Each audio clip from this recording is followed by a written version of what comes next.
Maniac Magee by Jerry Spinelli. Before the story, they say Maniac was born in a dump. They say his stomach was a cereal box and his heart a sofa spring. They say he kept an 8-inch cockroach on a leash and that rats stood guard over him while he slept. They say if you knew that he was coming and you sprinkled salt on the ground and he ran over it, within 2 or 3 blocks he would be as slow as everybody else. They say, what's true? What's myth? It's hard to know. Fisherwald's gone now, yet even today you'll never find a kid sitting on the steps where he once lived. The Little League field is still there, and the band shell. Cobbler's Corner still stands at the corner of Hector and Birch, and if you ask the man behind the counter, he'll take the clump of string out of a drawer and let you see it. Grade school girls in 2 mills still jump rope and chant, Maniac, maniac, he's so cool.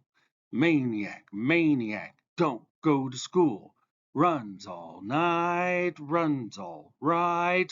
Maniac, maniac, kiss the bull. And sometimes the girl holding one end of the rope is from the west side of Hector, and the girl on the other end is from the east side.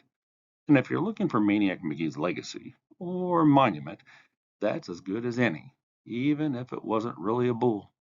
But that's okay, because the history of a kid is 1 part fact, 2 parts legend, and 3 parts snowball.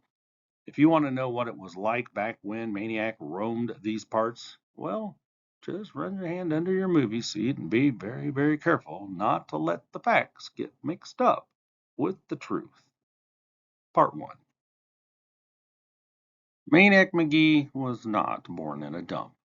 He was born in a house, a pretty ordinary house, right across the river from here in Bridgeport. And he had regular parents, a mother and a father. Not for long. One day his parents left him with a sitter and took the P&W high-speed trolley into the city. On the way back home, they were on board when the P&W had its famous crash.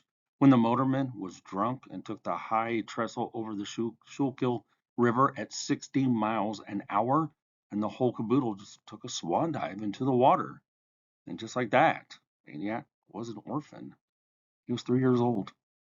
Of course, to be accurate, he wasn't really Maniac then. He was Jeffrey Lionel Magee. Little Jeffrey was shipped off to his nearest relatives, Aunt Dot and Uncle Dan. They lived in Hollidaysburg in the western part of Pennsylvania. Aunt Dot and Uncle Dan hated each other, but because they were strict Catholics, they wouldn't get a divorce. Around the time Jeffrey arrived, they stopped talking to each other. Then they stopped sharing. Pretty soon there were 2 of everything in the house: 2 bathrooms, 2 TVs, 2 refrigerators, 2 toasters. If it were possible, they would have had 2 Jeffreys. As it was, they split him up as best they could. For instance, he would eat dinner with Aunt Dot on Monday, with Uncle Dan on Tuesday, and so on. 8 years of that. Then came the night of the spring musicale at Jeffrey's school. He was in the chorus. There was only 1 show in 1 auditorium, so Aunt Dot and Uncle Dan were forced to share at least that much. Aunt Dot sat on one side, Uncle Dan on the other. Jeffrey probably started screaming from the start of the song, which was Talk to the Animals, but nobody knew it because he was drowned out by all the other voices. Then the music ended, and Jeffrey went right on screaming, his face bright red by now, his neck bulging. The music director faced the singers, frozen with his arms still raised, and the audience faces began to change. There was a quick smatter of giggling by some people who figured the screaming kid was some part of the show, some funny animal maybe. Then the giggling stopped, and eyes started to shift and heads started to turn, because now everybody could see that this wasn't part of the show at all. Little Jeffrey Magee wasn't supposed to be up there on the risers, pointing to his aunt and uncle, bellowing out from the midst of the chorus, Talk! Talk, will ya? Talk, talk, talk! And no one knew it then, but it was the birth scream of a legend. And that's when the running started. 3 springing steps down from the risers, girls in pastel dresses screaming, the music director lunging, a leap from the stage, out the side door, and into the starry, sweet, onion grass smelling night. never again to return to the house of two toasters, never again to return to school. Everybody knows that Maniac Magee, then Jeffrey, started out in Hollidaysburg and wound up in Two Mills. The question is, what took him so long? And what did he do along the way? Sure, 200 miles is a long way, especially on foot, but the year that it took him to cover it was about 51 weeks more than he needed, figuring the way that he could run even then. The legend doesn't have the answer. That's why this period is known as the Lost Year. And another question, why did he stay here? Why Two Mills? Of course, there's the obvious answer that sitting right across the Schuylkill is Bridgeport, where he was born. Yet there are other theories. Some say he just got tired of running. Some say it was the butterscotch crimpets. Some say he only intended to pause here, but that he stayed because he was so happy to make a friend. If you listen to everybody who claims to have seen Jeffrey Maniac Magee the first day, there must have been 10,000 people and a parade of fire trucks waiting for him at the town limits. Don't believe it. A couple of people truly remember, and here's what they saw. A scraggly little kid jogging toward them, the soles of both sneakers hanging by their hinges and flopping open like dog tongues each time they came up from the pavement. But it was something they heard that made them stick in their minds all these years. As he passed them, he said, "Hi!" Just that. "Hi!" And he was gone. They stopped, they blinked, they turned, they stared after him, and they wondered, "Do I know that kid?" Because people just didn't say that to strangers out of the blue. As for the first person to actually stop and talk with Maniac, that would be Amanda Beale. And it happened because of a mistake. It was around 8 in the morning. Amanda was heading for a grade school, like hundreds of other kids all over town. What made Amanda different was that she was carrying a suitcase, and that's what caught Maniac's eye.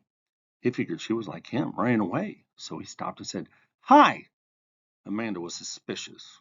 Who was this white stranger kid? What was he doing in the East End and where almost all the kids were black? And why was he saying that? But Amanda Beale was also friendly, so she stopped and said, "Hi," back. "Are you running away?" Jeffrey asked her. "Huh?" said Amanda. Jeffrey pointed at the suitcase. Amanda frowned and then thought and then laughed. She laughed so hard she began to lose her balance, so she set the suitcase down, sat on it so that she could laugh more safely. When at last she could speak, she said, "I'm not running away. I'm going to school." She saw the puzzlement on his face. She got off the suitcase and opened it up right there on the sidewalk. Jeffrey gasped. "Books!" Books, all right. Both sides of the suitcase crammed with them, dozens more than anyone would ever need for homework. Jeffrey fell to his knees. He and Amanda and the suitcase were like a rock in a stream. The schoolgoers just flowed to the left and right around them. He turned his head this way and that to read the titles. He lifted the books on top to see the ones beneath. There were fiction books and nonfiction books, who did it books and let's be friends books and what is it books and how to books and how not to books and just regular kid books. On the bottom was a single volume from an encyclopedia. It was the letter A. "My library," Amanda Beale said proudly. Somebody called, "Gonna be late for school, girl." Amanda looked up. The street was almost deserted. She slammed the suitcase shut and started hauling it along. Jeffrey took the suitcase from her. "I'll carry it for you." Amanda's eyes shot wide. She hesitated and then she snatched it back. "Who are you?" she said. "Jeffrey Magee." "Where are you from? West End?" "No." She stared at him at the flat-soled sneakers. Back in those days, the town was pretty much divided. The East End was blacks. The West End was whites. "I know you're not from the East End." "I'm from Bridgeport." "Bridgeport? Over there? That Bridgeport?" "Yep." "Well, why aren't you there?" "It's where I'm from, not where I am." "Great. So where do you live?" Jeffrey looked around. "I don't know. Maybe here?" "Maybe." Amanda shook her head and chuckled. Maybe you better go ask your mother and father if you live here or not." She speeded up. Jeffrey dropped back for a second and then caught up with her. "Why are you taking all these books to school?" Amanda told him. She told him about her little brother and sister at home who loved to crayon every piece of paper they could find, whether or not it was already had type all over it, and about the dog Bow Wow, who chewed everything that he could get his teeth on. And that, she said, was why she carried her whole library to and from school every day. First bell was ringing. The school was still a block away. Amanda ran. Jeffrey ran. "Can I have a book?" he said. "They're mine," she said. "Just to read, to borrow." "No." "Please? Well, what's your name?" "Amanda." "Please, Amanda. Any one. Your shorter one." "I'm late now, and I'm going to stop and open this thing again. Forget it." He stopped. "Amanda!" She kept running and then stopped, turned, glared. What kind of kid was this anyway? All grungy, ripped shirt. Why didn't he go back to Bridgeport or the West End where he belonged? Well, there's some white girl up there. And why was he still standing here? So what if I loaned you one, huh? Am I going to get it back? I'll bring it back, honest. If it's the last thing I do, what's your address? 728 Sycamore. But you can't come there. You can't even be here. Second bell rang. Amanda screamed, whirled, ran. "Amanda!" She stopped, turned. "Ugh!" she squeaked. She tore a book from the suitcase, hurled it at him. "Here!" and dashed into school. The book came flapping like a wounded duck and fell at Jeffrey's feet. It was a story of the Children's Crusade. Jeffrey picked it up, and Amanda Beale was late to school for the only time in her life. Jeffrey made 3 other appearances that first day. The first came at one of the high school fields during 11th grade gym class. Most of the students were playing soccer, but about a dozen were playing football because they were on the varsity, and the gym teacher happened to be the football coach. The star quarterback, Brian Dennehy, wound up and threw a 60-yarder to his favorite receiver, James, hands down, who was streaking a fly pattern down the sideline, but the ball never quite reached hands. Just as he was about to cradle it in his big brown loving mitts, it vanished. By the time he recovered from the shock, a little kid was weaving upfield through the varsity football players. Nobody laid a paw on him. When the kid got down to the soccer field, he turned and punted the ball. It sailed back over the up-looking gym classers, spiraling more perfectly than anything Brian Dennehy had ever thrown, and landed in the outstretched hands of still stunned hands down. Then the kid ran off. There was one other thing. Something that all of them saw, but no one believed until they compared notes after school that day. Up until the punt, the kid had done everything with one hand. He had to, because in the other hand was a book.